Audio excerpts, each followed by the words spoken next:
তো উনি আমার আমার বেডে বসে থেকে টেলিভিশন দেখতেছেন, হোটেল রুমে টেলিভিশন। উনি একটা সিনেমা দেখতেছেন। তো অলমোস্ট সিনেমা দেখতে দেখতে অনেক রাত হয়ে গেছে, প্রায় 1টা 1:30 বাজে, অনেক রাত হয়ে গেছে। কিছুক্ষণ পরে লাইট অফ হয়ে গেল।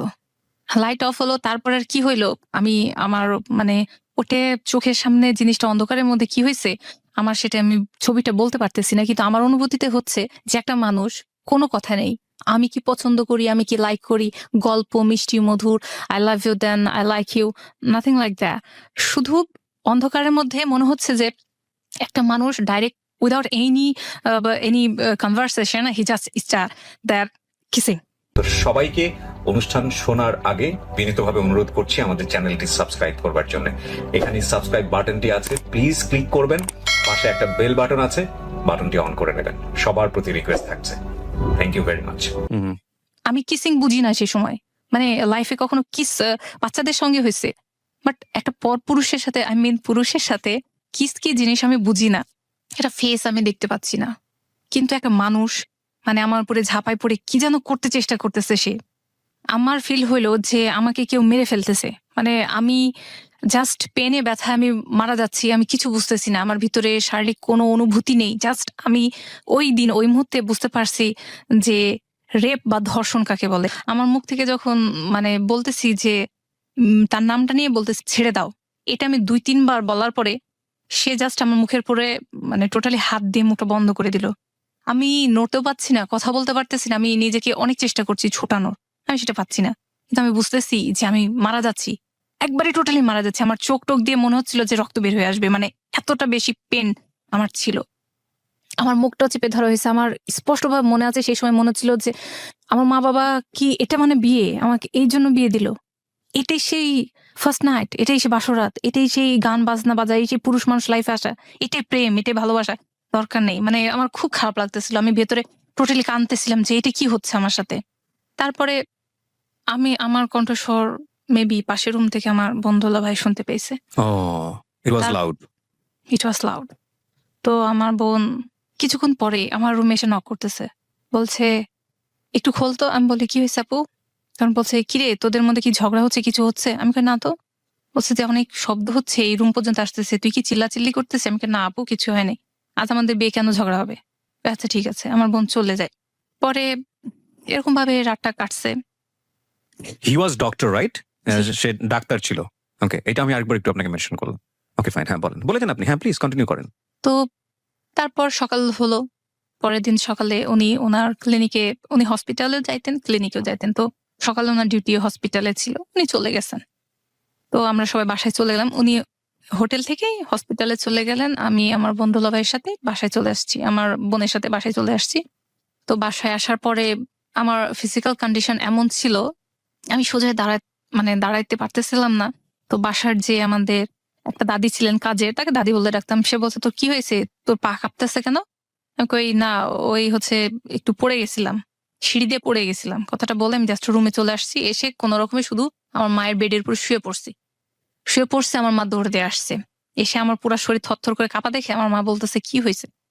তারপর আমি বললাম মা আমার শরীর খুব খারাপ লাগতেছে। আমি তখন কেঁদে দিয়েছি, আমি বলতেছি মা আমাকে একটু পানি দাও। মা পানি নিয়ে এসে দিয়েছে, তখন আমার ভেতর থেকে কথা বের হচ্ছে না। আমি তখন বলতেছি মা আমার খুব খারাপ লাগতেছে। মা কয় কি হয়েছে বল। আমি বুঝি না যে কতটুকু ঢাকতে হবে, কতটুকু বলতে হবে। আমি আমার মাকে কিন্তু A to Z বলছি, ওকে, আমার যে মুখের উপর হাতটা চেপে ধরা হয়েছিল এটাও বলছি। মা একটু হয়ে গেছেন, shocked, like she was shocked. মানে তিনি এটা এক্সপেকটেশন করেননি যে আমি সবকিছু খুলে এভাবে বলে দিব আর উনি এটা শুনবেন, কারণ উনি অভিজ্ঞ একটা মানুষ। উনি আমাকে ফট করে উনি পেছনে একটু সরে গিয়ে দাঁড়িয়ে থেকে ওনার চোখগুলো একটু বড় বড় হয়ে গেল এবং ওনার মুখ দিয়ে বের হইলো, মনে হয় আমরা ছেলেটা ভালো ছেলে চয়েস করতে পারলাম না, মনে হয় ভুল হয়ে গেল কোথাও। প্রথম দিনই উনি এই কথাটা বললো। পরের দিন সকালে এই কথাটা ওনার মুখ, সেদিনটা এভাবে কেটে গেল অসুস্থতার মধ্যে শুয়ে থেকে। তো ঠিক সেদিন রাত্রে আমি ওনাকে ফোন করছি, নিজে থেকেই টেলিফোনে ফোন করছি ওনার চেম্বারে। আমার মানে আমার সমানে ব্লিডিং হচ্ছিল শরীর থেকে। হ্যাঁ। মানে আমি 5 feet 5 inches, সেই হিসাবে আমার ওয়েট ছিল 45 kg। তো আমার এত ব্লিডিং হচ্ছিল, আমি তাকে ফোন করলাম যে তুমি আমাকে ডাক্তারের কাছে কি নিবা না? উনি ডাইরেক্ট বললেন আমার কথাটা স্পষ্টভাবে মনে আছে, একটা পড়া মুখস্থ করার মতো, আমার আজও মুখস্থ আছে কথাটা তার। সে বলছে, আমি কিচ্ছু জানি না, কেন হয়েছে কি হয়েছে আমি কিচ্ছু জানি না, আমি এসবের রেসপন্সিবল না, আমি এসবের জন্য আমি মোটেও রেসপন্সিবল না, কি হয়েছে আমি জানি না, কেন ব্লিডিং হচ্ছে আমি জানি না। সে এই কথা বলে আমার তখন মনে হলো যে আমাকে কেউ 100 ভোল্ট আমাকে শক দিল। মানে আমি পুরো থ হয়ে গেছি। আপনি একটু মাইক্রোফোনের কাছে আসেন প্লিজ। আপনি একটু আমি ওনার সাথে মানে কি বলবো আমি অ্যাকচুয়ালি বুঝতে পারছিলাম না, আমি অ্যান্সার কি দিব, রিপ্লাই কি হবে। তো এটা কি একটা মানে তর্ক বিতর্কে তখন বুঝি না। ফার্স্ট একটা পুরুষ, হি ওয়াজ ডক্টর রাইট? জি। Very unfortunate. আর আমাদের এটা second day, right right, day of second of our marriage life. Right. তো সেকেন্ড ডেতে তার সাথে আমি কিভাবে কনভারসেশন করব, আই ডিডন্ট নো দ্যাট। তো আমি শুধু তাকে বলছি যে ওকে ঠিক আছে, আমি ফোনটা রেখে দিয়েছি, উনিও ফোনটা রেখে দিয়েছেন। ওই দিনটা পার হয়ে গেছে। থার্ড ডে উনি আমাকে সকাল 11টার দিকে ফোন করছেন। ফোন করে উনি বলছেন যে ঠিক আছে, আজকে তোমার অ্যাপয়েন্টমেন্ট নিয়ে রাখছি, বিকাল 5টার দিকে রেডি হয়ে ক্লিনিকে চলে আসবা। তো আমার হাজবেন্ড যে ক্লিনিকে জব করতেন সেটার 2টা শাখা ছিল। তো একটা শাখায় উনি বসতেন, আরো ডক্টররা বসতেন, আর একটা শাখায় গাইনিকোলজিস্টরা বসতেন, যেখানে আরো অনেক ডক্টররা বসতেন। তো সেখানে দ্বিতীয় শাখাতে নিয়ে যাওয়া হলো। উনি ওয়েট করতেছিলেন, আমি গেলাম। যাওয়ার পরে যে সিনারিটা দেখছি, উনি জাস্ট ওয়াইফকে রিসিভ না করে উনি দূর থেকে দেখতেছেন যে আমি রিক্সাতে নামছি। উনি ওইখান থেকে আমাকে ইশারা করে বুঝাইছেন যে ভেতরে আসো বলে উনি আগে আগে চলে গেছেন, আমি পেছন পেছন আসতেছি। আমি কিন্তু কিছু দূর গিয়ে মানুষের ভিড়ে তাকে দেখতে পাচ্ছি না। তো উনি দূরে থেকে আবারও আমাকে দেখে হাত ইশারা করলেন। মানে উনি জাস্ট ওয়াইফকে যে মানুষ নিয়ে যায় পাশে করে, এখন বুঝি যে ওয়াইফকে মানুষ সঙ্গে করে নিয়ে যায়। তো উনি জাস্ট হাত ইশারা করলেন, আমি চলে গেলাম। ঠিক আছে, পরে ডক্টরের রুমে নিয়ে যাওয়া হলো গাইনিকোলজিস্ট। উনি বসতে বললেন। উনি পার্সোনালি আমাদের চিনতেন, কারণ আমার দোলা ভাই ওইখানকার স্টাফ। সো বললো, পিচ্চি তুমি কেমন আছো? আমি কই ম্যাম এরকম অবস্থা। তো উনি আমাকে জাস্ট চেক আপ করলেন। চেক আপ করে বললেন, বলে তোমার জামাইকে ভেতরে ডাকো। কি করে? আমি কই আপনাদের এখানকার স্টাফ। বলছে তাই, কি করে সে? আমি বললাম যে সে বিটিএস ডক্টর। ভিতরে ডাকো তাকে। তাকে ডেকে আনা হলো, তাকে বসিয়ে তখন বলা হলো যে এই ছেলে, এই পিচ্চির মেয়েটার সাথে কি করেছো? সে তো অনেক অসুস্থ, তুমি অ্যাটলিস্ট 15 দিন বাসায় আসবেন। তারপর আমাকে ডাক্তার 15 দিনের রেস্ট দিয়েছেন। তো 15 দিন উনি আসতে পারবেন না। ঠিক 15 দিন পরে উনি আমাদের বাসায় আসছেন। তো ফ্যামিলি মেম্বারদের সাথে কথা হয়েছে, তারা অনুষ্ঠানটা করবে যখন উনি এখান থেকে চলে যাবেন। মেবি 1 বছর পরে উঠাই নেওয়া হবে, এগুলো যেটা বলে ফ্যামিলি মেম্বারদের মধ্যে কথা হয়েছে। তো তখন আমার জামাই বলল যে ঠিক আছে, 1 বছর পরে উঠাই নেবে, ততদিনে আমি তো এখানে থাকবো, আমার ইন্টার্নশিপ 1 বছরের এখানে থাকবে। তো আমি মাঝে মধ্যে আসবো। উনি হোস্টেলে থাকতেন এবং মাঝে মধ্যে আমাদের বাসায় আসতেন। আমার বাবা একটা রুম তার জন্য দিয়ে দেন, বরাদ্দ করা হয় আমাদের বাসায়। দোতলাতে পুরো একটা রুম আমাদের জন্য ছেড়ে দেওয়া হয়। সেখানে অল ফার্নিচার দেওয়া হয়েছে যাতে তার কোনো সমস্যা নয়। টেলিভিশন থেকে শুরু করে সবকিছু ওয়েল ফার্নিশড করে দেওয়া হয়েছে, কারণ সে এসে কমফর্ট ফিল করে।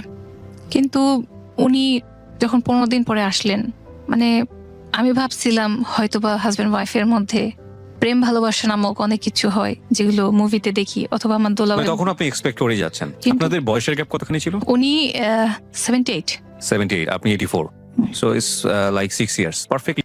তারপর উনি ঠিক 15 দিন পরে যখন আসলেন, তখন হয়তোবা আমি এক্সপেকটেশন আমার ছিল যে হাজব্যান্ড ওয়াইফের মধ্যে যেমন হাসি মজাক, আনন্দ ফুর্তি, গিফট দেওয়া নেওয়া, এরকম কিছু আহ্লাদ মুহূর্ত কিছু কাটাবো।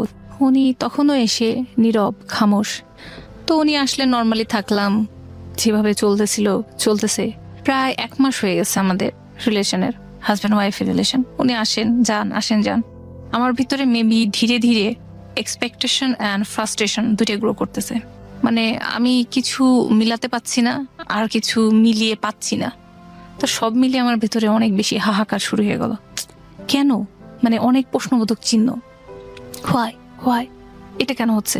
এখন আমার পুরো লাইফটা এখন ওকে ঘিরে। এখন এডুকেশন এক সাইডে চলতেছে, ফার্স্ট ইয়ার সেকেন্ড ইয়ার চলতেছে, বাট এই যে সময়টার মধ্যে সে আমার লাইফে আসছে, তার লাইফটাও আমি তার সঙ্গে কাটাচ্ছি। আপনি কি অনার্স করছিলেন তখন? কোন সাবজেক্টে? এটা হচ্ছে জুওলজি। কোথায় পড়ছিলেন? এটা রাজশাহী কলেজে। ওকে।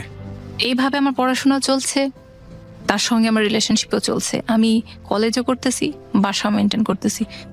তো তারপরে আমার বান্ধবীরা জিজ্ঞাসা করতো কেমন চলতেছে বলো, আমি কই হ্যাঁ উনি সুন্দর এই সেই। তখন তো এখন সেলফি হয়েছে, তখন সেলফি নামক কই দেখি তো তোমার জামাইয়ের ছবি।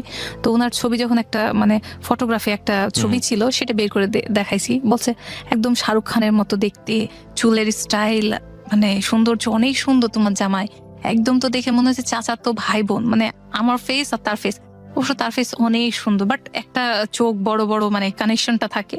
তো আমাদের দুইজনের চোখ, ওরটা মেবি আরো বেশি বড়, নাকটা অনেক বেশি সুন্দর, সে অনেক ফর্সা, যাই হোক সে অনেক সুন্দর। তো অনেকটা ফেসের মিল থাকতো। সে বলছে যে একদম তোমার কাজিনের মতো, যেটা কি তোমার রিলেটিভ? আমি বলছি যে না এটা রিলেটিভ না, সে ঢাকার মানুষ, আমি রাজশাহীর মেয়ে। তো যাই হোক এভাবে চলতে চলতে একটা মাস বের হয়ে গেছে। আমার দোলা ভাই জানতে পারছেন আমার বোনের মাধ্যমে, আমার বোন আমাকে জিজ্ঞাসা করছিল যে কেমন কি, কিছু পার্সোনাল মুহূর্ত বোনদের সাথে চাচি ফুপুদের সাথে শেয়ার করা যায়। তো আমার বোন জিজ্ঞাসা করছে কি কি ব্যাপার কেমন কি। তো আমি অনেক কিছু বলছি। তখন আমার বোন এসে আমাকে বললো যে তোমাদের রিলেশনটা বিল্ড করতে হলে তোমাদের মধ্যে মোহাব্বত দরকার, তো দুইজনের মধ্যে ইন্টিমেসি দরকার, দুইজন দুইজনকে সময় দাও। তো এইভাবে সময় দাও, ও তো সময় দাও বোঝে না। তো আমার দোলাভাই একদিন তাকে ডাকছে বাসায়, ডেকে বলছে যে তোমরা দুজনে রেডি হও। আমি আমার হাজব্যান্ডকে বলছি যে দোলাভাই বললো তোমাকে রেডি হতে, তুমি রেডি হও। বলছে কেন, কোথায় যাব, কি কি ব্যাপার? আমি বলতেছি দোলাভাই কোথাও নিয়ে যাবেন আমাদের, মনে হয় কোথাও বেড়াতে। কোন জায়গায় নিয়ে যাচ্ছে, কেন নিয়ে যাচ্ছে, উনি অনেক মানে প্রশ্ন করতেছেন, তার প্রশ্ন শেষ নেই। আমি বলতেছি উনি রেডি হইতে বলছেন, আমি রেডি হচ্ছি, তুমিও রেডি হও, পরে গিয়ে দেখবো। উনি আমাকে বলেন নাই কোথায় নিয়ে যাবেন, তো তুমি রেডি হও। তো উনি রেডি হয়েছেন, হওয়ার পরে আমার দোলাভাই আমাদের দুইজনকে জাস্ট কিছুটা সময় আমাদের দুইজনকে বোঝার জন্য দেওয়ার জন্য আমাদের নদীর ধার আছে যেখানে সবাই ঘুরতে যায়, তেমন একটা ভালো প্লেসে একটা প্রাকৃতিক সৌন্দর্য একটা জায়গাতে নিয়ে যাওয়া হয়েছে। ওইখানে ফুচকা চটপটি সবাই খাচ্ছে, গল্প করছে, কাপল বসে বসে হাত ধরতেছে, মানে যেটা অ্যাজ ইউজুয়াল হয়। তো এখানে নিয়ে গেছে এবং বলতেছে যে দেখো তোমরা এই জায়গায় বসো, আমরা ওইদিকে গেলাম। আমার বন্ধুওয়ালা ভাই চলে গেলেন আর এক সাইডে, আমাদের এক জায়গায় দিয়ে গেলেন। উনি পাশে বসে আছেন, আমি পাশে বসে আছি, বাট উনি আমার সাথে কোনো রকমের কোনো কথা বলতেছেন না, খামোশ। আমি ভাবতেছি হয়তো বা শাইনেস বা এটাই ন্যাচারাল, বা কথা বলতেছেন না কেন। আমার বন্ধুরা ভাই মেবি দূরে থেকে ফলো করতেছিলেন যে আমাদের মধ্যে কোনো কথাবার্তা হচ্ছে না। আমি তাকে কিছু জিজ্ঞাসা করলে উনি হয়তো বা হ্যাঁ অথবা না অথবা মাথা নড়িয়ে উত্তরটা রিপ্লাই করতেছেন। তো এভাবে কিছু সময় অতিবাহিত হওয়ার পরে আমার পুরো টোটাল মুহূর্তটা আমার একদম খারাপ লাগতেছিল যে আমরা আসলাম দুইজন হাজব্যান্ড ওয়াইফ, বাট আমরা প্রেমিক প্রেমিকার মতো হাসি, একটু লাউডলি হাসা, জলিনেস বা আনন্দ করতেছে, কথা বল। আমিও চুপচাপ বসে রয়েছি, সেও চুপচাপ বসে রয়েছে, সেও সোজা দেখে, আমিও সোজা দেখি। আমাদের দুজনের মধ্যে সেই জিনিসটা একদমই মানে আমার ভেতর থেকে ফিল হচ্ছে না। কারণ উনি আমার সাথে সেভাবে আসতেছেন না, আমি ওনাকে পাচ্ছি না সেভাবে। আমার ভিতরে আরো বেশি খারাপ লাগতেছে, কি করব আল্লাহ কেন এরকম হচ্ছে। চলে আসলাম, ব্যাগ বাসায় আসলাম। রাতে উনি নিয়ে ফার্স্ট ওই দিন রাত্রে, আমাদের বিয়ের 1 মাস পরে ফার্স্ট ওই দিন রাতে উনি আমার সাথে কিছু কথা কাটাকাটি করে। কেন তোমার ভাই আমাকে, তোমার দোলা ভাই আমাকে নিয়ে গেল, কেন নিয়ে গেল? ওকে, উনি এটা ঠিক মতো নেন নাই। তুমি আমার ওয়াইফ, তোমার সঙ্গে আমি তো ঘরে সময় কাটাইতে পারি, তোমাকে নিয়ে বাইরে যাওয়ার কি আছে? তোমাকে বোঝার জন্য আমাকে বাইরে নিয়ে কেন যাইতে হবে? ওনার এই কথাটার অ্যাকচুয়ালি অ্যান্সার আমার কাছে ছিল না। মানে আমি বলতে গেলে একটা ডাক্তার মানুষের সাথে কথা বলবো, আমি নর্মাল লাইনে পড়ি, আর আমাদের বংশের ফার্স্ট ডাক্তার জামাই যাকে বলা হয়, ঢাকার ছেলে জামাই, তার সে একটা ভালো ফ্যামিলি বিলং করে, তার ফ্যামিলিতে সবাই ডাক্তার, সবাই ইঞ্জিনিয়ার, সবাই হাই কোয়ালিফাইড। তো আমি তার সাথে তর্ক কখনোই করবো না, আমি একদম চুপচাপ ছিলাম।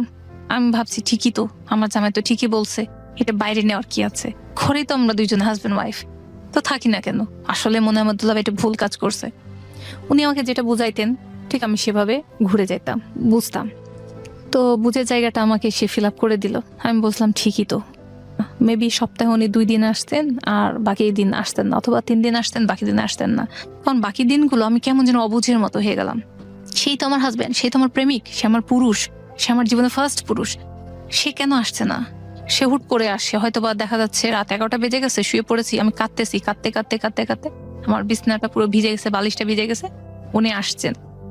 আর আমি এখানে বলে রাখি, আমাদের বাসার যখন উনি আসতেন না, তখন আমি আমার মা বাবার সাথে নিচতলায় আমার রুমে আমি থাকতাম, আর উনি আসলে তখন দোতলায় উঠে যাইতাম। মানে আমি কেমন জানি একটা ঘোরের মধ্যে দিন কাটাচ্ছিলাম। কেন আসো নাই, এই কথাটা মানে ওভাবে বলার মতো রুডলি বলার মতো সাহস ছিল না, ওভাবে পরিস্থিতি ছিল না। বলতাম যে কালকে আসলেও তো পারতা, আমি তো রান্না করছিলাম। মানে এখন উনি ওনার অবর্তমানে আমার যে ভিতরে রাগ, জিদ, প্রশ্ন, অস্থিরতা, হতাশা, পেরেশানি থাকতো, ওনাকে দেখলেই যেন কেমন যেন ঠান্ডা হয়ে যেতাম, একদম রিল্যাক্স। তার সামনে একদম গলার স্বর আস্তে করে, আসলেই তো পারতাম।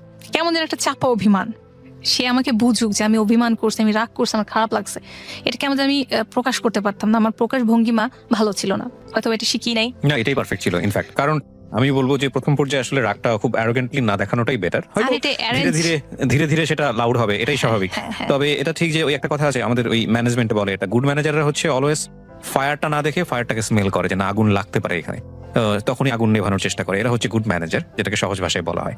তো আমি জানি না আপনার হাজবেন্ডের ক্ষেত্রে কি হয়েছে, কারণ সংসারও তো একটা ম্যানেজমেন্ট সামহাও। জি। তারপর মানে হুট করেই যেহেতু শেষের দিক দিয়ে আমাদের বিয়ে হয়েছে, 1 বছর কেটে গেল, 1 বছর মানে কয়েক মাস আমাদের কাছে।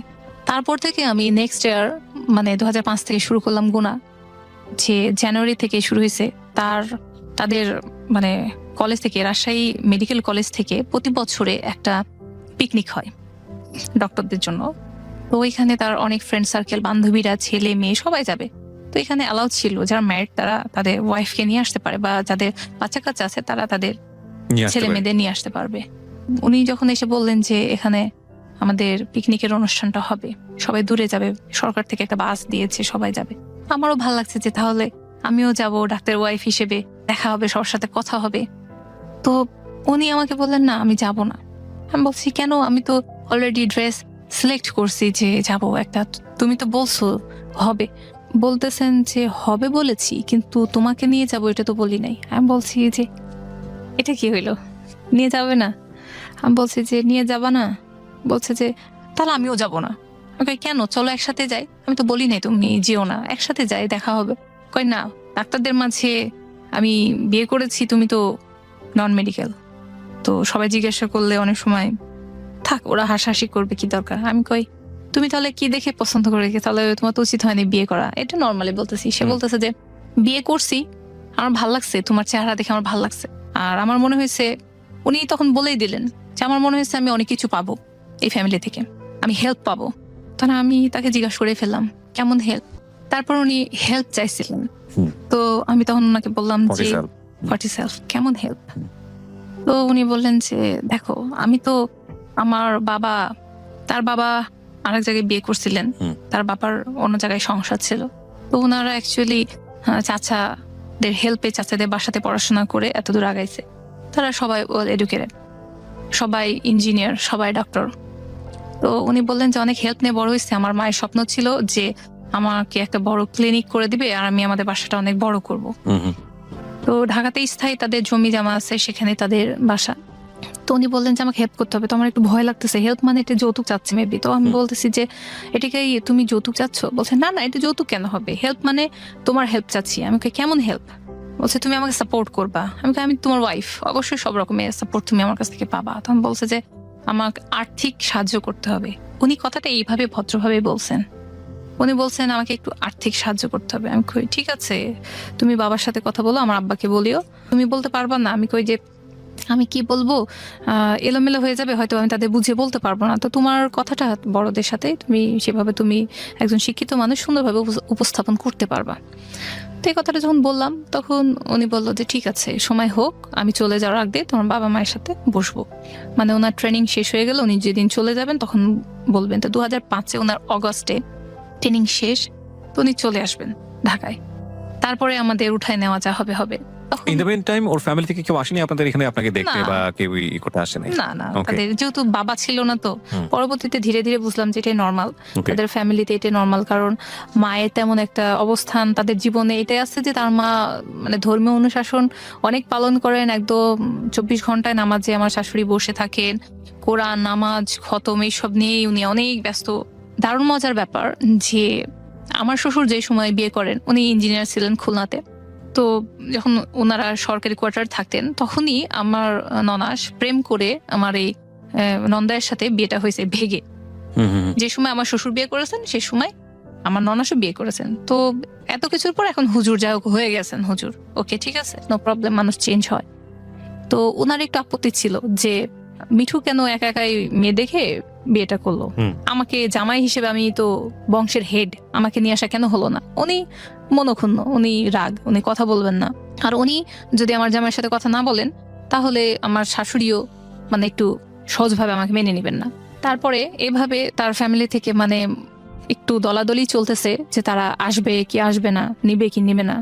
তো আমার জামাই চলে যাওয়ার প্রস্তুতি চলতেছিল, মানে একটা মাস, যে শেষের মাসটা চলতে চলতে মানে সে সবকিছু গুছাচ্ছে, সে তার ক্লিনিকে কাজ করতেছে, এখান থেকে যে টাকাটা আসে আমাকে বলছে যে দেখো এখন তো তোমার কাছে বেশি আসতে পারবো না, আমি একটু ক্লিনিকে সময় দিই, কারণ এখান থেকে সার্টিফিকেট পাবো এবং বেশ কিছু টাকা পাবো, এই টাকাটা দিয়ে বাসায় নিয়ে যাবো। সে অলমোস্ট সে 1.5 লাখের মতো সব মিলিয়ে তার টাকা সে গুছাইছে। তো আমার হাজবেন্ড বললো যে আমি কিছু টাকা ইনকাম করতেছি, তো এটা বাসায় নিয়ে যাবো। আমি বললাম ঠিক আছে নিয়ে যাও, সমস্যা নেই। কিন্তু পরবর্তীতে হুট করেই জানলাম যে শেষের একটা মাসটা তো অনেক কিছু জানতে পারছি। হুট করে যখন সে আমার বাসাতে আসতো সপ্তাহে 1 দিন বা 2 দিন, 1 ঘন্টা 2 ঘন্টার জন্য, অথবা ওভারনাইট, তো যদি কখনো দুপুরে আসতো কিছুক্ষণ থেকে বৈকাল বেলায় চলে যেত, তখন সে আমার সঙ্গে আছে। এই সময়তে কল আসে বারবার, তার কিন্তু মোবাইল আছে, কল আসে। আমি আগে বলছি আমার মোবাইল ছিল না, কল আসে। তো উনি কল কেটে দেন। আমি তখন বলতাম যে কল রিসিভ করো, তো হয়তো তোমার কোনো ফ্রেন্ড বলছে হ্যাঁ ডক্টর রেমন নামে বা অন্য কোনো ডক্টরের নাম দিয়ে সেভ করা আছে।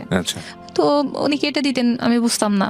আমি তো মনে করি হ্যাঁ ফ্রেন্ড সার্কেল, ডাক্তার মানুষ থাকতেই পারে, ডাকতেছে। উনি কাটতে এক সময় পুরো মোবাইল বন্ধ করে দেয়।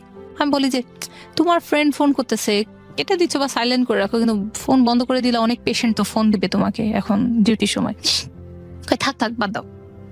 তো আমার ভিতর থেকে কেমন যেন বলে না, মেয়েদের একটু সিক্স সেন্স একটু বেশি থাকে, এটা থাকে। তো আমার কেমন জানি খটকা লাগতো। আমি দেখতেছি, আমি সন্দেহ করি না, কিন্তু বলতেছি সন্দেহ করি না, কিন্তু কেমন জানি খটকা লাগতেছে তার অ্যাটিটিউডে। সে কেটে দিচ্ছে, মোবাইল বন্ধ করে দিচ্ছে, তার ফ্রেন্ডরা তো ফোন করে আমার সামনে রিসিভ করে। তো সে যখন ওয়াশরুমে বা বাইরে কোথাও একটু কিছু সময় জন্য যাইতো, এটা চোরামি বলতে হয়, এটা অভদ্রতা বলতে হয়, কিন্তু আমি সেই অভদ্রতা করেছি। তার মোবাইলটা অন করে, এটা জানি না ওয়াইফরা করে কিনা, সেটা ফার্স্ট আমার ছিল যে তার নাম্বার চুরি করা যাকে বলে, তার সেই নাম্বারগুলো আমি চুরি করছি। ডায়াল নাম্বার বা রিসিভ অত ভালো করে বুঝি না মোবাইল চালানো।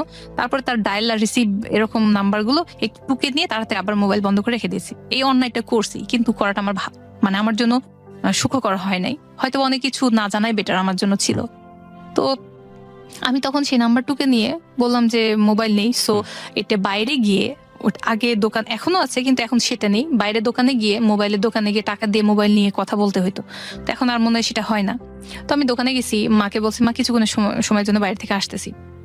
আমি বাইরে গিয়ে টাকা দিয়ে মোবাইলে দোকানে গিয়ে তখন নাম্বার ডায়াল করে, যখনই নাম্বার ডায়াল করছি ওই পার্ট থেকে আমার কাছে একটা আওয়াজ আসে মেয়ের। তখন আমি হয়ে গেছি, ডাক্তার রেমন মেয়ে। তারপর আমি বলছি হ্যালো আপু, আসসালামু আলাইকুম। তখন বলছে ওয়ালাইকুম আসসালাম। জি আপু আপনি, আমি একটা মানে অন্য একটা নাম বলছে, আপু আপনি এই না? বলছে না আমি রেনু। আপু আপনি জায়গাটা কোথায় ছিল আপু? আপনি না বলছিলেন আমাকে ফোনে, আমি ভুলে গেছি। আমি জাস্ট বানিয়ে আন্দাজেই কথা বলতেছি তার সাথে, মেয়ে মানুষ কথা বলাই যায়। আপু আপনার এখানে আসতে চাইছিলাম, আপনি ঠিকানাটা যে কি বলছিলেন আমি ভুলে গেছি, আপু আরেকবার বলবেন? কেন ভার্সিটি এত নম্বর হল, সে যাক হলের নাম বলছে। আমি তখন ঠাস করে ফোনটা, তার নামটা শুনে, তার প্লেসটা শুনে, আমি লোকেশন শুনে আমি কেটে দিয়েছি। তখন আমি পুরা হয়ে গেলাম যে আমার হাজব্যান্ডের হয়তোবা কোনো মেয়ে বান্ধবী আছে, এবং সেটা বান্ধবীর চাইতে একটু বেশি। সে ডক্টর রেমন না, সে একটা রাজশাহী ভার্সিটিতে পড়া, একটা ম্যাথের সাবজেক্টে পড়া একটা মেয়ে বান্ধবী। তো তার সাথে অ্যাজ ইউজুয়াল থাকবে মেডিকেল স্টুডেন্টদের সাথে বন্ধুত্ব, এভাবে একটা মানে ভার্সিটির মেয়ের সাথে নিশ্চয়ই এটা রিলেশনশিপটা অনেক গাঢ়। আর সে যেহেতু নামটা চেঞ্জ করে রাখছে, আমার খুব খারাপ লাগছে। আমি ওনার ক্লিনিকের সাথে চলে গেলাম, বাসায় ফেরত না এসে আমি সেই বাইরে থেকে, দোকান থেকে আমি তার ক্লিনিকে চলে গেছি। গিয়ে হুট করে আমাকে দেখে সে শকড হয়ে যায়, তুমি এখানে আমাকে ফোন দিয়ে আসলা না, কেন আসছো, কি ব্যাপার? আমি কই তোমার সাথে একটু কথা আছে। বসো, বসায় রাখছে আমাকে। তারপরে তার অনেক পেশেন্ট ছিল, সে একটার পর একটা রোগী দেখতেছে। আমি বসে রয়েছি, বসে থাকতে অলমোস্ট 2 ঘন্টার মতো হয়ে গেছে, অনেক রাত হয়ে যাচ্ছে। আমি সন্ধ্যা 7টাতে গেছি, 2 ঘন্টা হয়ে গেছে। আমি বলছি যে এখন পর্যন্ত সে আসে না, সময় দেন। আমি তো তাকে বাসায় নিয়ে গিয়ে তার সাথে আমি কথা বলতে পারবো না, কারণ হয়তোবা এই সাবজেক্টে কথা বলতে লাগলে আমার মা বাবা কিছু জানতে পারবেন, এটা ঠিক হবে না, শুভকর হবে না। তো আমি তার জন্য ওয়েট করতেছি যে সে আসবে, আমার সাথে কথা বলবে, হয়তোবা সে কিছু বুঝতে পারছে। আমি কিভাবে কথাটা উঠাবো আমি নিজেও বুঝতেছি না। পরে উনি আসছেন, ওনাকে আমি বললাম যে রেনু নামের কাউকে কি চেনো? রেনুকে তুমি রেমন নাম দিয়ে সেভ করছো? এই সেই রেমন, ডক্টর রেমন? তখন সে বলতেছে যে এই কথা এখানে বলার জন্য তুমি আসছো, এটা তো তুমি বাসায় আমাকে জিজ্ঞেস করতে পারতা। আমি বলতেছি যে আমি তো শিওর ছিলাম না যে তুমি বাসায় যাবা কিনা। আমার খারাপ লাগতেছে, আমি টোটালি কাঁদতেছি, অথচ সে আমাকে এমন ভাষায়, মানে কড়া ভাষায় সে আমাকে কথাটা বলতেছে। চার্জ করা শুরু করেছে। হ্যাঁ, হ্যাঁ, যেন আমি একটা অপরাধ করছি, আমি একটা মেয়ে মানুষ হয়ে কেন ঘরের বউ হয়ে ক্লিনিকে আসলাম, আমি অন্যায় করলাম। মানে তখন আমারও মনে হচ্ছে যে ঠিকই তো, আমার মনে হয় বাসায় থাকা উচিত ছিল। তো আমার ভিতরে এত অস্থিরতা শুরু হয়ে গেছে যে প্রেমিকা, মানে এটা আমার কাছে শখ, প্রেমিকা আছে আবার মিথ্যা কথা বলতেছে। বাসায় চলে গেলাম, আমি বললাম যে তুমি তাহলে চলে আসো, বাসায় আমরা কথা বলবো। আমি বাসায় গিয়ে ওয়েট করতেছি, উনি রাতে আসছেন, খাওয়া দাওয়া হয়েছে, সবকিছু হয়েছে। পরে আমি কান্নাকাটি করতেছি, মানে ওনাকে বলতে পারছি না, কান্নাকাটি করতেছে যে তুমি আমাকে এভাবে ধোকা কেন দিতেছো, কে মেয়েটা, তুমি আমাকে বলো। তখন সে বলতেছে এত কান্নার কি আছে, সে আমার এক্স লাভার। আমি তখন আমি কই যে তাহলে আগে কেন আমাকে বলো নাই। তখন বলতেছে শুনবা, এসব কথা শুনতে হয়, যে বলো, সমস্যা নেই, সব বলো, আমি শুনবো। তখন সে ওই রাতে, সারাটা রাত আমার মনে আছে যে ভোর একদম 6টা বেজে গেল, সূর্য উঠে গেল, সবকিছু হয়ে গেল, কিন্তু তার কথা শেষ হইলো না। আমি সারাটা রাত জেগে তার কথা শুনতেছি, সবকিছু বললো সে। সবকিছু বললো। একটা ওয়াইফ হিসেবে মানে মানুষ অনেক রিয়াক্ট করে যে হ্যাঁ কেন আগে হয়নি। আমার মাথার মধ্যে কখনো আসে নাই যে তার প্রেমিকা থাকতে পারে, কি তার একটা লাভার থাকতে পারে, বা এত কিছু হইতে পারে। সে আমাকে সারা রাত বললো তার কয়টা প্রেমিকা ছিল, কিভাবে তার আসছে। সে যখন তার চাচার বাসায় ছিল তখন প্রেমিকা ছিল, যখন সে এখানে অ্যাডমিশন নেয় তখন একটা যে ফার্স্ট গার্ল ছিলেন মেডিকেলের, ওনার সঙ্গে থাকতো, তার প্রেমিকা ছিল, কিন্তু মেয়েরা বিয়ে করতে রাজি হয় নাই। এভাবে সে এক নাগাড়ে অনেক কথা সে বলে গেল। আর একটা মেয়ে ছিল, নাম ছিল অ্যানি, ডাক্তার মেয়ে, সে তার জন্য পাগল ছিল, সে তাকে ভালোবাসতো না, সে আর এক মেয়েকে ভালোবাসতো, তাকে পাত্তা দিত না। এই মেয়ের সাথে তার অনেক ইন্টিমেসি এত বেশি ছিল যে অলমোস্ট হাজব্যান্ড ওয়াইফ পর্যন্ত চলে গেছিল। তো ওই মেয়েটা আবার রাজশাহীর স্থানীয় ছিল, তার বাড়ি আবার ছিল আমাদের বাসা থেকে অল্প কিছু দূরে। তো এই সব অনেক কিছু মিলে সে যখন বলতে থাকলো, তারপরে আমাকে বিয়ে করার আসল ঘটনা তার মুখ দিয়ে বের হয়ে আসলো।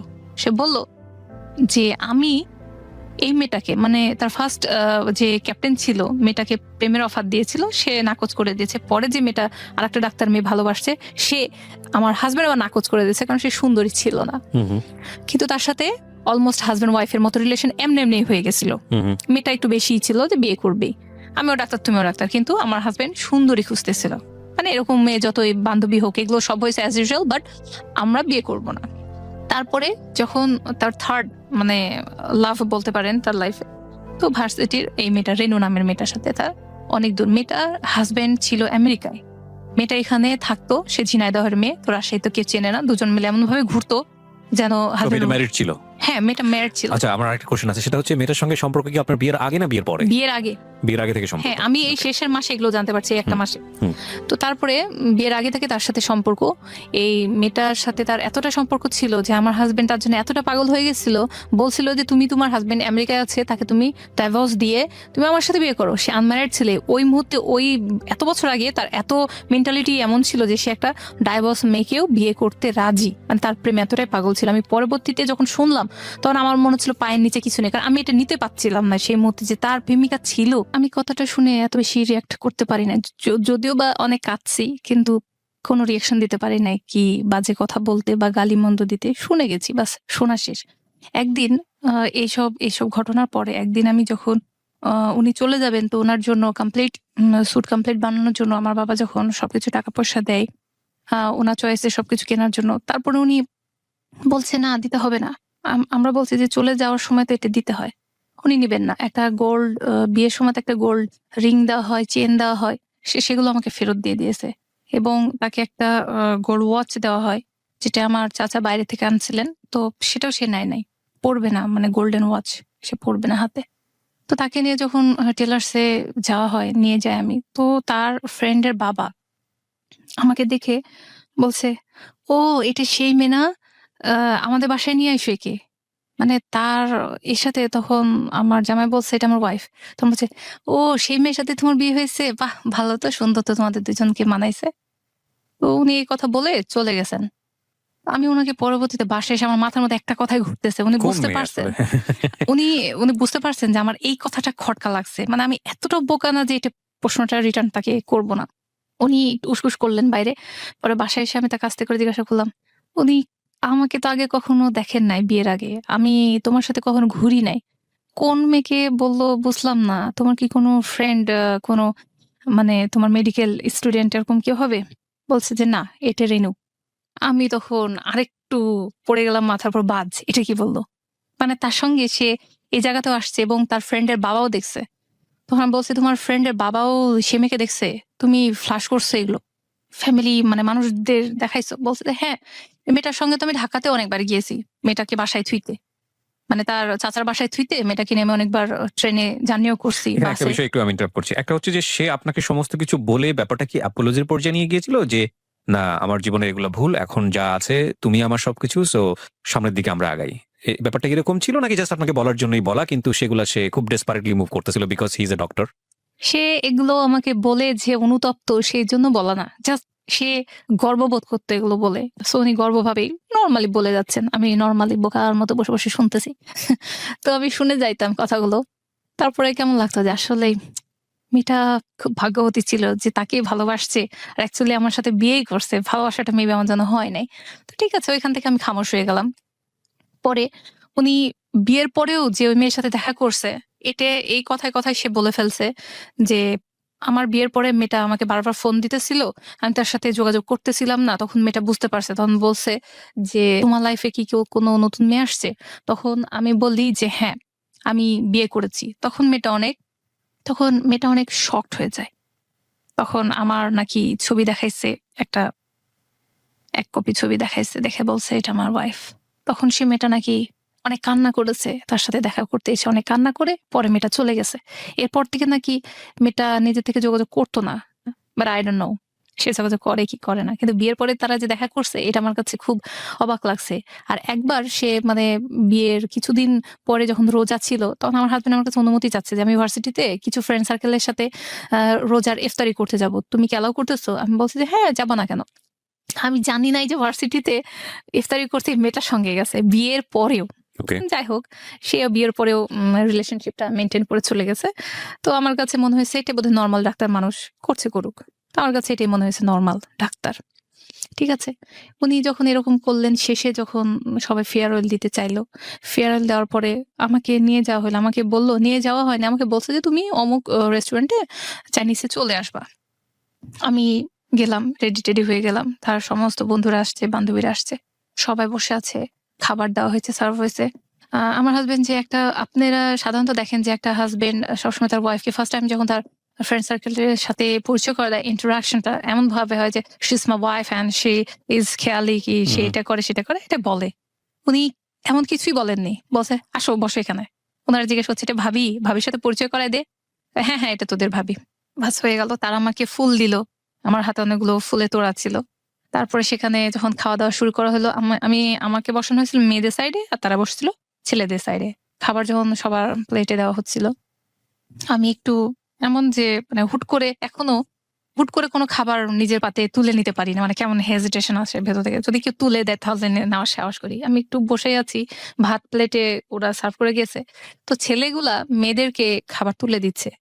তারপরে আমি দেখলাম যে আমার হাজবেন্ড তার যে রাজশাহীতে এসেই যে তার ফার্স্ট মানে গার্ল ছিল, তার ক্লাসমেট, তাকে ভালোবাসতো, কিন্তু সে তাকে রিফিউজ করে দিয়েছে যে না, তোমাকে ভালোবাসবো না। সেই মেয়েটার প্লেটে সে খাবার সুন্দর আমার সামনে বসে বসে উঠাই দিচ্ছে। তো আমার মনে হচ্ছে যে এটা মনে হয় নর্মাল, কারণ বান্ধবী দিচ্ছে, খাওয়াচ্ছে। কিন্তু আমার কাছে মনে হলো আমি মনে তুলে দিতে হয় না। আমি যাই জানি না, হোক। আমি মন্তব্যটা করতে বাধ্য হচ্ছি। আমি সবসময় বলি যে জীবন গল্পের একটা মারাত্মক সীমাবদ্ধতা হচ্ছে it's a one sided story. এখানে যিনি এসে বলেন তিনি তার গল্পটাই বলেন, আপনি যদি বিশ্বাস করতে চান তাকে বিশ্বাস করতে হবে অন্ধের মতো। সো বলার জায়গা থেকে হয়তো বা ওনার হাজবেন্ড এখানে যদি উপস্থিত থাকতেন সেই সময়, যিনি যার সম্পর্কে বলছেন, তিনিও হয়তো বলতে পারতেন বিষয়টা কিরকম ঘটেছে। তবে আজকে যিনি বলছেন খেয়ালি, তাকে যদি আপনার বিশ্বাস করতেই হয়, সমস্ত কিছু বিশ্বাস করে আপনার এতটুকু বলতে হবে যে আপনার হাজবেন্ড অনেক লাকি হাজবেন্ড। অফকোর্স ওই গল্পটা পর্যন্ত যে ওয়াইফকে এত বড় একটা গল্প বলার পরে ওয়াইফের প্লেটে খাবার তুলে না দিয়ে সে তার এক্স গার্লফ্রেন্ডের প্লেটে খাবার তুলে দিচ্ছে, এটা আসলে হিন্দি সিরিয়ালকেও হার মানিয়েছে, যেখানে মেকআপ পরে ঘুমানো হয় সেটাকেও হার মানিয়েছে। This kind of story. Okay, বলুন তারপর। তারপর সে তাকে খাওয়াচ্ছে, আমিও খেলাম। যখন খাওয়া দাওয়া শেষ, আমরা যখন বাসায় ফিরতেছি, তখন রিক্সার মধ্যে উনিও পাশে বসা ছিলেন, আমিও পাশে বসা ছিলেন। আমি জানি না, আমার ভেতরেও একটা ফ্রাস্ট্রেশন কাজ করলো, মানে ঠিক রাগ হইলো। রাগ হওয়ার পরে মানে সে আমার সাথে টোটালি কোনো কথা বলতেছে না, আমিও তার সাথে বলতেছি না, নীরব একটা রাগ। ঠিক আছে, আমি চাচ্ছি যে সে আমার সাথে একটু মুখ ফুটে কথাটা বলুক, আর বলুক যে সরি, ভুল হয়ে গেছে, আমি এই মেয়ের প্লেটে খাবার তুলে দিচ্ছি, বা তোমাকে টাইম দিলাম না, বা এটা কিছু। আমি এরকম একটা এক্সপেকটেশন করতেছি, সে সরি বলুক, অ্যাটলিস্ট সরিটা বলুক, আর কিছু না। সে পুরোই মুখের মধ্যে যেমন সেলাই করা থাকে ঠিক তেমন ভাবে বসে রয়েছে। আমি হাত থেকে সেই মুহূর্তে তার অ্যাটেনশন নেওয়ার জন্য জাস্ট হাত থেকে ফুলের তোড়াগুলো ছুঁড়ে রাস্তায় ফেলে দিলাম রিক্সায় চলমান অবস্থায়। মানে একটা মানুষ তো রিয়াকশন করে, এই এটা করছো কেন? আমি চাচ্ছিলাম সে এটা বলুক, সে সেটাও বলে নাই। তুমি আমাকে ইনসাল্ট করছো এখানে ডেকে নিয়ে একটা ওয়াইফ হিসেবে। আমি এত বোকা গ্রাম থেকে উঠে আসি নাই যে তুমি আমার সাথে এরকম অ্যাটিটিউড করলা। এটা আমি বোঝানোর জন্য জাস্ট ছুঁড়ে ফেলে দিলাম ফুলগুলো। আমি কিচ্ছু বললাম না, সে আমাকে জিজ্ঞাসা করলো না। But he has no reaction. একটা জিনিস আমরা বুঝতে পেরেছি খেয়ালি, সেটা হচ্ছে যে ডে ওয়ান একদম প্রথম দিন থেকেই আপনাকে সে আপনার কথা যদি সত্যি হয়ে থাকে ভ্যালুলেস মনে করেছে তার লাইফে, এবং সে আপনাকে মান সম্মানের দিক থেকেও কোনো প্রকার তার প্রেস্টিজের জায়গাতে নেওয়ার জায়গাটাও মনে করেনি।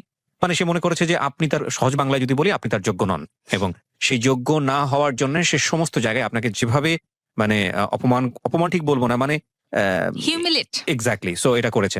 তো আপনার জায়গা থেকেও তো এটা অনেক আগে বুঝে যাওয়া উচিত ছিল। সো আপনি কি ওই গল্পটা বলার পরে বা এরকম ঘটনা ঘটার পরে আপনি তাকে এই প্রশ্নটা করেছিলেন যে আমাদের ফিউচারটা কি হবে, বা তুমি যে আমাকে ইজি নিতে পারছো না, বা ওই মোমেন্টে নাকি সাহস করেনি আসলে? কিছুই কি তাকে বলেন নাই আপনি, নাকি বলছেন গো অন, দেখি সামনে কি হয়? সবসময় বললাম যে একটা আমাদের ফ্যামিলিতে এরকম ছিল, বিয়ে হয়েছে মানে একটা মেয়ের বিয়ে হয়েছে। আমার মা এখনো বলে যে তখনই একটা মেয়ে ঘর থেকে বের হবে যখন তার লাশ বের হবে। এটা কথার কথা। একটা মেয়ের নাকি একবারই বিয়ে হয়, একবারই স্বামী হয়, আর একবারই তার মৃত্যু হয়। যদি ধর্মকর্মই মানেন, আমি হ্যাঁ। মাফ করবেন আমি কথা বলার সাহস রাখছি, যদি ধর্মকর্মই মানেন তাহলে ধর্মের কোথাও তো এই ধরনের কথা বলা হয়নি। এটাই আমার আরো আসবো, মানে আমি আজ এখানে আসছি এই কথাটাই বলার জন্য। আমি আরো ডিটেলস আসি, এখনো শুরু হয় নাই। এখন তো শুধু আমার বিয়ে পর্যন্ত আগাইছে, এখনো আমার বাচ্চা হয় নাই, বা এখন আমার লাইফ আগায়নি। আমি বলতেছি জি সব প্লিজ, বুঝবে। জি প্লিজ। হ্যাঁ, তো এই হলো ঘটনা, বাস চলে আসলাম বাসায়। তখন আর সে আমার সাথে কোনো কথাই বলে না। আমি কাঁদতেছি। সে আমার কান্না, আমার মনে হয় এখন হাসি পায় যে আমি এত একটা বোকা বউ ছিলাম। আমার যে লাইফের এতগুলো বছর কত কান্না করে বিছনা বালিশের জায়গাটা ভিজাইছি। আমি এত বোকা কেন ছিলাম? কান্না করেছি। আমি চাইছি সে আমার কান্নার শুনে পেছন থেকে একটু হাত বাড়িয়ে বলুক যে কেন কাঁদতেছো বউ, তুমি কেন কাঁদতেছো? আমি এই শোনার জন্য কোটি রাত, আমার কাছে এখন মনে হয় এটা কোটি রাত আমি কাঁদছি। অক্লান্ত রাত আমি কাঁদছি। আমাদের সাথে এরপর থেকে আমাদের ভিতরে আর সে হাজবেন্ড ওয়াইফ এসে সম্পর্কটা সেটা হইতো না। মানে একেবারে রেয়ার, আর নাই। মানে বলতে গেলে সারা মাসে আমাদের মধ্যে স্বামী স্ত্রীর মধ্যে সে রিলেশনশিপ ছিল না। আমি সারা রাত কাঁদতেছি। আমার খালি মনে হতো কি আমার কান্নার আওয়াজ সে পায় না। পরে উনি চলে গেছেন ঢাকায়। তারপরে উনি আবার আসছেন, এসে ঈদের সময় আমাকে নিয়ে গেলেন পরের বছরের ঈদ।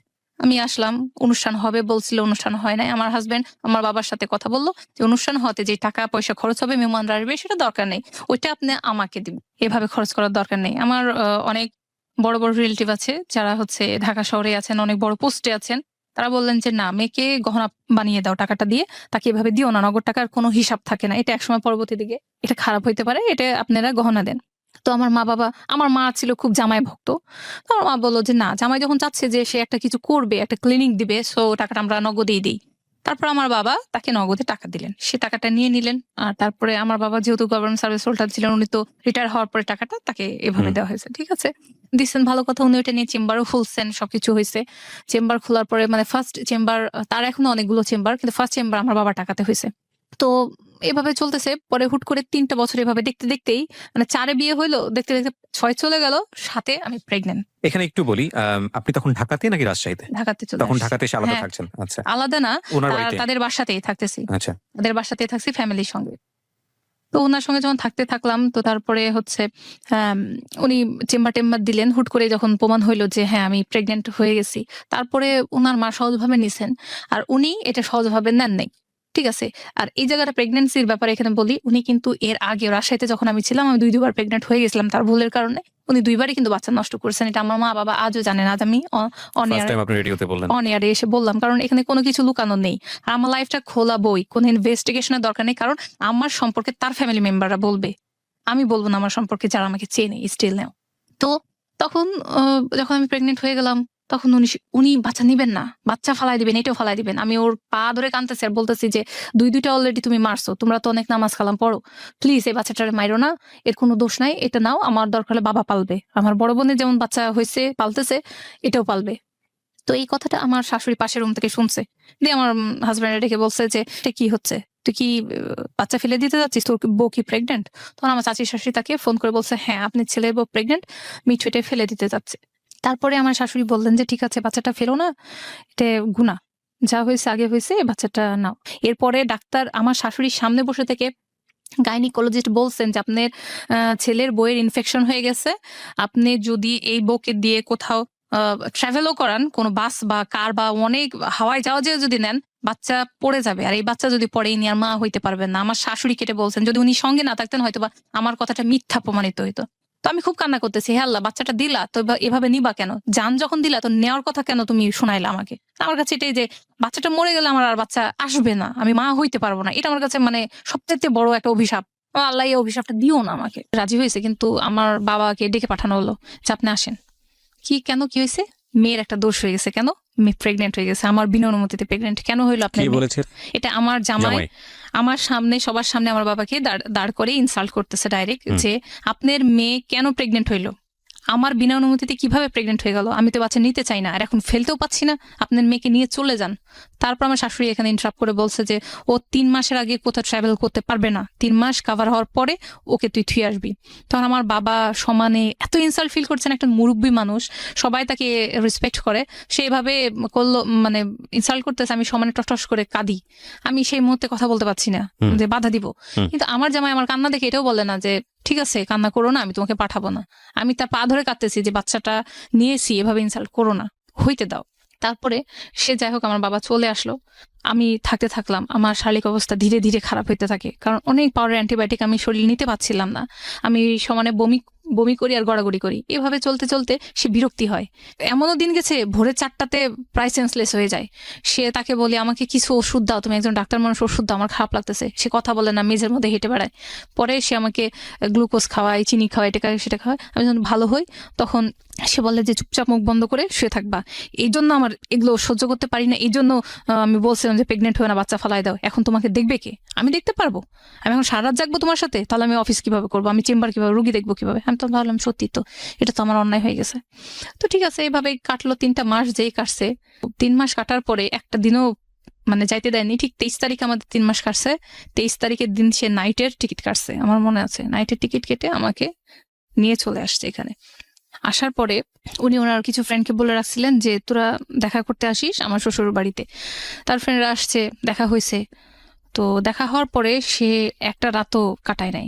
তো উনি ঢাকা আসার পরে আমাদের বাসায় আর কোনো দিন একটা রাত কাটান নাই, এত বিয়ের এত বছর পরে। আর মজার ব্যাপার, আজ পর্যন্ত আমি যদি অন্য কোনো ছেলেকে নিয়ে গিয়ে আমার বংশের মানুষের কাছে বা আত্মীয় স্বজনের কাছে গিয়ে বলি এটাই আমার বাচ্চার বাবা, তারা এটাই মানবে, কারণ সে কখনোই আমার আত্মীয় স্বজনের বাসায় যায় নাই, তাকে কেউ দেখে নাই। আচ্ছা আচ্ছা। এটা মজার ব্যাপার যে আমাদের কোনো ছবি ছিল না, একসাথে ছবি ছিল না। যেদিন ঢাকা থেকে আমাকে নিয়ে আসে তার আগে আমাকে মানে নমিনি বানানোর জন্য, তার কোনো ব্যাংকের কাজের জন্য নমিনি বানানোর জন্য একটা ছবি উঠাইতে হবে। তো যখন স্টুডিওতে নিয়েছিল তখন স্টুডিওর ছেলে বলছিল, তার পরিচিত ছিল, ভাবিকে একটু পেছন দিক দিয়ে হাতটা দিয়ে ধরেন, আমরা একটা ছবি উঠাই। সেই একটা ছবি স্টিল নেওয়া আমার কাছে আছে, এছাড়া আমাদের কোনো স্মৃতি ছবি নেই, দেখাইতে পারবো না। এই একটাই, ওয়ান অ্যান্ড অনলি, হ্যাঁ, লাস্ট অ্যান্ড ফাইনাল। তো এই ছবিটাই। তারপরে যখন আমার বাচ্চা হবে আমাকে দিয়ে গেল, তখন একটা মোবাইল দিয়ে গেছিল, ছোট্ট একটা মোবাইল ছিল, সিম ছিল, সেই কল করতো। তো আমি 7 দিন 8 দিন অপেক্ষা করতাম। আমি আস্তে আস্তে প্রেগনেন্ট অবস্থায় যেমন হয় পরিবর্তন শারীরিক হতে থাকে। উনি ওই যে আমাকে দিয়ে আসছেন, আর কখনো আমাকে নিয়ে আসেন নাই ঢাকায়, মানে বাচ্চা হওয়ার আগ পর্যন্ত আমাকে কখনো ঢাকায় নিয়ে আসে নাই। আমি রাজশাহীতে থাকতাম, আমাকে কল করতেন না। আমার মানসিক মানে আস্তে আস্তে আমার ডিপ্রেশনটা, ফ্রাস্ট্রেশনটা এত বেশি গভীর হইতে থাকে, আমার ঘুম আসতো না। আমি সারা রাত হেঁটে বেড়াতাম। আমি চাইতাম এই মুহূর্তে, মানে একটা মেয়ের সবচেয়ে সুন্দর মুহূর্ত প্রেগনেন্সি, তার বাবু হবে, তার হাজবেন্ড তাকে টেক কেয়ার করবে, তাকে ভালো ভালো কথা বলবে, তার জন্য ছোট ছোট গিফট, খাওয়ার জিনিসই না তো টেক কেয়ার করবে, যেটা খাও এটা খাইলে তোমার ভালো হবে। আমি এটা শুনতে পাইনি। ওই যে সে বাচ্চা নেবে না কেন, আমি বাচ্চা নিলাম, রাগ ঘৃণা। সে ফোন করতো 7 দিন 8 দিন পরে, মোবাইলটা থাকতো, আমি সারাদিন তাকিয়ে থাকতাম যে একটা কল আসবে, হয়তো রিংটোন বাজবে, লাইট জ্বলে উঠবে। কখনো লাইট জ্বলতো না। 7 দিন 8 দিন পরে হঠাৎ রিং বাজতেছে, সে ফোন করতেছে, গড়ে মনে হয় 59 সেকেন্ড অথবা 39 সেকেন্ড এমন হয়তো কথা। হ্যাঁ, কেমন আছো, ভালো আছো, হ্যাঁ ওষুধ খাচ্ছো, ডাক্তার দেখাইছো, গেছো, আচ্ছা ঠিক আছে রাখি, আমার রোগী আসছে, সে রেখে দিত। যে সে আমাকে টাকা পাঠাইতো না, প্রতি মাস অন্তত 1000 টাকা দিক, যেন ওইটা দিয়ে আমি বাবার টাকা খরচ না করে ওর টাকা দেখাবো। আমার বড় বোন তোলা ভাই আছে এই বাসাতে, আমি বলতে পারি হ্যাঁ আমার জামাই ডাক্তার পাঠাইছে, এই টাকাটা দিয়ে আমি ফলমূল কিনে খাচ্ছি কি হরলিক্স কিনে খাচ্ছি। আমার ভিতর খারাপ লাগতো, সে পাঠায় না কেন। আমি রাগে জিদে, বিশ্বাস করবেন না যে আমি একটা হরলিক্স পর্যন্ত কিনে খাই না, একটা ডিম খাইনি। আমি শুধু খাইতাম ডাল, সবজি, মাছ, মাংস এগুলো মানে বাসায় যেগুলো হইতো আমি এটা প্রচুর পরিমাণে খাইতাম, কিন্তু এক্সট্রা যে ফল মূল, হরলিক্স, একটা ভিটামিন ওষুধ সেটা পর্যন্ত আমি ইচ্ছাকৃতভাবে কিনে খাইনি। কিন্তু মাশাল্লাহ আমার প্রেগনেন্সিতে কোনো সমস্যা নেই। আমার বাচ্চা 4 কেজি ওজন ছিল। মানে করা হয়, আল্ট্রাসাউন্ড করা হয়, তখন কিন্তু দেখা হয় যে ছেলে না মেয়ে। আমার দেখা হয়েছিল যে ছেলে হবে। আমি এটা রাতের বেলা যখন তাকে খবরটা দেই, তো তখন আমি চাচ্ছিলাম যে সে একটা ভালো কথা বলবে। তো সে কখনো এটা বলে নাই যে হ্যাঁ আমি খুশি। আমি বলছি যে তোমাদের বংশের বাতি আসতেছে, তুমি খুশি না? তো ওই দিন তাদের বাসাতে তার বড় বোন ছিল এবং বড় বোনের ছেলে মেয়েগুলো খেলতেছিল। সে সাইডে বলতেছিল এটা করিস না, ব্যথা পাবি, ওটা করিস না, এই তুই ওকে মারলি কেন? আমার খুব ভালো লাগলো যে সে তো ভালো বাবা হবে, একজন খুব টেক কেয়ার করবে বাচ্চাকে। আমি বলছি যে যেভাবে তোমার বোনের ছেলে মেয়েকে ভালোবাসতেছো, তুমি নিশ্চয়ই আমার ছেলেটা কেমনই ভালোবাসবা, তাই না? বলছে আজকে বলছো আমি মনে হয় জীবনে কোনোদিন আমার ছেলেকে ভালোবাসতে পারবো না। আমি পুরো আমি তাকে যে বলবো যে কেন? ওই যে আমার দোষ হয়েছে, তার বিনা মর্জিতে বাচ্চাটা আমি নিছি, আবার বাচ্চাটা আমি ফালাই দেই নাই তার কথাতে। এইভাবে যেদিন বাচ্চাটা হয়, ক্লিনিকে সবাই আসছে, সব ডাক্তাররা আমাকে দেখতে আসছে, যেহেতু পরিচিত ডাক্তার ওয়াইফ, সবাই দেখতে আসছে, তার ফ্রেন্ড সার্কেলের ওয়াইফরাও দেখতে আসছে এবং অনেকে আসছেন, ফল মূল মানে টাকা পয়সা সবাই দিয়ে গেছে দেখতে বাচ্চাকে দেখে। ওই মুহূর্তে তখন আমার জ্ঞান ফিরেনি, রাতের 9টা বাজে, দুপুরে আমার সিজার হয়েছে। তো জ্ঞান ফিরে নাই, কিন্তু জ্ঞানের মধ্যে অনেকে এসে বলতেছে, আমি মাঝখানে যখন সজাগ হই তখন দেখি যে সবাই এসে বলছে যে ডাক্তার আসছে। আমি বলি না, সে কোনোদিন আসবে না, এই বলে আমি সেন্স চলে যায়। আমার এতটুকুই মনে আছে। তারপরে এই বলে আমি সেন্সলেস হয়ে যাই। পরে যখন রাত 9টার পর আমি পুরোদমে যখন সুস্থ একদম আমাকে কেবিনে নিয়ে যাওয়া হয়, তখন আমি দেখি যে সে আসে না। আমি ফার্স্টে আমার মাকে জিজ্ঞাসা করতেছি আসে নাই, তুই তোর বাবুকে দেখতে চাইবি না? আমার বাবু তখন আমি দেখি নাই ফেস। তো আমি বলছি যে আগে বলো না ওর বাবা আসে নাই। বলছে যে মনে হয় গাড়িতে আছে, আসবে, অত টেনশন করছিস কেন, এসে যাবে।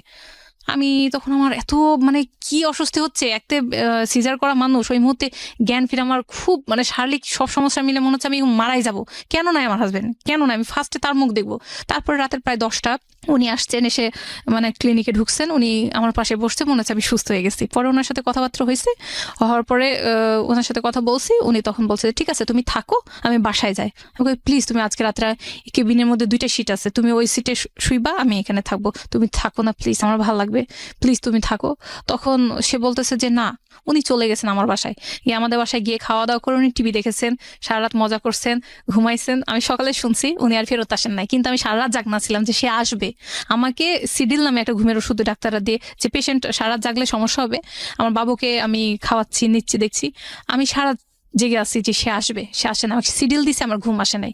তারপর সকাল হয়েছে, সে সকালবেলাতে আসছে, সকালে আমাকে দেখতে আসছে। আমি তখন কান্না করে দিচ্ছি, আমি বলছি তাহলে আজকে সারাটা দিন থাকো। কয় না জুম্মা আছে, থাকতে পারবো না। পরে সে কিছুক্ষণ আমার সাথে বসে, তার বন্ধু বান্ধবীরা সবাই আমাকে দেখতে আসছে, খাবার নিয়ে, এই কেউ স্যুপ, কেউ ড্রেস, কেউ ফলমূল, অনেক কিছু নিয়ে আসছে, সবাই নিয়ে এসে দিয়ে টেয়ে গেছে। সে সবার সাথে দেখা করে চলে গেছে। আমি চাচ্ছি সে আমাকে সময় দিক। সে মাত্র 2টা দিন আমাদের রাজশাহীতে উপস্থিত ছিল। ঠিক 2 দিন পরে, যখন 3 দিনের দিন আমাকে ছেড়ে দিবে, সে 2 দিনের পরে থাকবে না।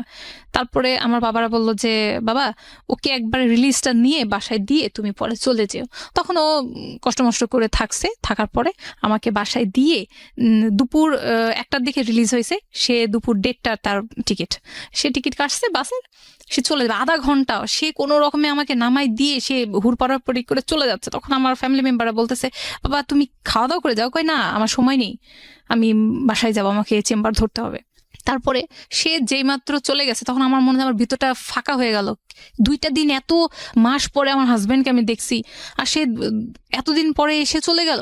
আমি এত কান্না করতেছি, আমার ফুপিরা বলতেছে এই তোর তো শিলাটা ফেটে যাবে, পেটটা ফেটে যাবে।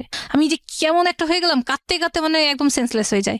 মানে আমি কিছুক্ষণ পরেই অজ্ঞান হয়ে গেছি। কেন আমার বাচ্চাটা হলো, আমার বাচ্চার কপালটা খারাপ হয়ে গেছে। তার দাদি ফোন করে না, তার ফুপিরা ফোন করে না, তার চাচারা ফোন করে না। কেন করে না? আমার বাচ্চাকে কেউ ফোন করতো না, তার বাবা ফোন করতো না ঠিক মতো। তারপরে একদিন হঠাৎ করে ওর বাবা বলতেছে, এই আমি কাঁদতেছে, বলতেছি তোমার আম্মা কেন ফোন করলো না? আমার কেমন যেন জিদ ভেতর থেকে তখন চলে আসলো ওই অপারেশনের পরে। বলছে কেন তোমার আম্মা ফোন করলো না, বলো কেন করলো না। সে তখন বলতেছে এই তুই এত কথা বলতেছিস, তোকে আমি তালাক দিয়ে ছাড়বো। তো তখন থেকে তার মুখে তালাক শব্দটা চলে আসলো। তখন সেই কথাটা বলে ফোনটা কেটে দিয়েছে। আমি আমার মাকে বলছি এরকম এরকম ব্যাপার, সেই বলতেছে। তখন আমার অবস্থা কান্না দেখে আমার মা তখন ফোন করলো, আমার শ্বশুর ওই সময় বাসায় আসছিলেন, আমার শাশুড়িকে আমার শ্বশুরকে ফোন করলো। তখন আমার শ্বশুর বলছে, হায় হায় আমার ছেলে সব বলেছে। আমি কথা বলতেছি, বিয়ান আপনি এত বেশি টেনশন নেন না। তারপরে আবার এভাবে চলতে চলতে আমার বাবুর হয়ে গেল অলমোস্ট 4 মাস হয়ে গেছে। 4 মাস শেষ হয়ে গেছে। তারপরে আমার শ্বশুর, আমার এক মামাতো দেবর, আর সে আমাকে নিতে আসছে, ঢাকায় নিয়ে যাবে। ঠিক আছে, একটা ছোটখাটো গেট টুগেদার হলো, আমার মারা অনেক আয়োজন করলো, এর মধ্যে আমাকে বিদায় করে দিল। তখন বিদায় করে তাদের সাথে দিয়ে দেয়, তখন আমার বাবাও আসে আমার সঙ্গে, আমার মাও আসে। কিন্তু আমার বাবা মা থাকতে পারেন নাই, একটা আমাদের বাসায় অ্যাক্সিডেন্ট হয়েছিল, তাদেরকে ইমিডিয়েট চলে আসতে হয়। চলে আসার পরে আমি বাচ্চা নিয়ে টোটালি একা, একদম একটা, আমি বলতে গেলে সে সময় ছোট মানুষ, সংসার বুঝি না, বাচ্চা কাচ্চা বুঝি না। আমি তখন এতদিন মায়ের বাসায় থাকছি, এখন হাজবেন্ডের বাসায় আসছি, কিভাবে বাচ্চা পালবো। তখন হুট করে আমার মানে ননদের স্বামী, ঢাকায় ননাস বলে, ননাসের স্বামী বলল যে তাকে কেন নিয়ে আসছেন, তাকে আমরা গিয়ে নিয়ে আসতাম, আপনারা কেন অনুষ্ঠানটা না করে তারা বাচ্চাকে নিয়ে আসলেন। মানে আমার ননদের স্বামীর একটা জিদ ছিল যে বিয়েতে আমরা নিয়ে আসতে পারি নাই, অন্তত বাচ্চা এসে আমরা নিয়ে আসবো। ননদের স্বামী তখন বললেন যে আম্মা আপনি আপনার ছেলের বউকে আলাদা করে দেন। মানে হুট করে আমার 22 দিন, আমি ঢাকায় আসছি 22 দিন, আমি তখন কিভাবে রান্না করে আলাদা খাবো। মানে একটা বাচ্চা সিজার করা মেয়েরা মনে হয় যে 2 বছরেও স্বাভাবিক নড়াচড়া হইতে করতে পারে না। পারে না, right. আমি মাজা নিচু করে অনেক কাজ করতে পারি না, তো মানে আমি বাঁকা হইতে পারি না। তো এই অবস্থায় সে বলছে যে আলাদা করে দেন। আমি আগে এমন ছিলাম যে যদি শাশুড়ি কিছু বলতো তো একটা প্রতিবাদ করা বুঝতাম না। হ্যাঁ, শাশুড়ি আলাদা করে দিয়েছে মানে এটাই হইতে হবে বাবা, আমি কি বলবো, এটাই তো নিয়ম। তো আমি বলতেছি আম্মা আমি রান্না, আমি জিনিসপাতি হাড়ি পাতিল কিনে এনে দিতেছি, ফার্স্টের দিন আমি রান্না করে দিতেছি, আলাদা হয়েছে মানে আলাদা। আমার তখন আমার জাল বলতেছে, খেয়ালি তুমি প্রতিবাদ কেন করো না, তুমি প্রতিবাদ করবা। মানে সে তো অনেক মিডিয়া জগতেরই এক বড় বলতে পারেন যে ব্যক্তিত্ব, তার বোন, তার ছোট বোনের সাথে আমার ভাসুরের বিয়ে হয়েছে, সে অনেক অ্যাডভান্স ছিল, উনি ঢাকা শহরের মেয়ে, তো ওনারা অনেক বড় ফ্যামিলি। তো সেই মেয়ে মানে আমার জাল আমাকে অনেক বেশি পছন্দ করে। তো সে বলতেছে তুমি এত বোকা কেন, তোমাকে আলাদা করে দিচ্ছে, তুমি ছোট বাচ্চা নিয়ে কিভাবে খাবা, তুমি কেন বললো না। আমাকে না, এসব বলতে পারবো না, আমার